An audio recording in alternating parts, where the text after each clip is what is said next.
I'm going to make bread. Hello everyone! Evelyn and I are here to do a practical life activity with you, and it's practicing using your fork. So this is a very good life skill that we need at school and at all of our meal times with our family. So Evelyn's going to take the fork and she's going to stab one of our things here. Can you stab it? Good job. And move it to the other bowl. So it's a transferring activity.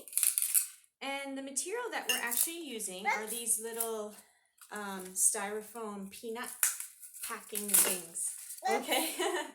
Because they're actually a very good consistency for them to put their fork into. Yeah, there we go.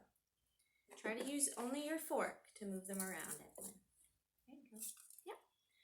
Okay, as with other transferring activities that we have done, once one bowl is empty, you can swap the bowls around and have them repeat until the child feels they are done with this activity. Like if we were in the classroom, they could move on at any time when they feel finished. Okay, good job, Evelyn. Thank you. Is that the end?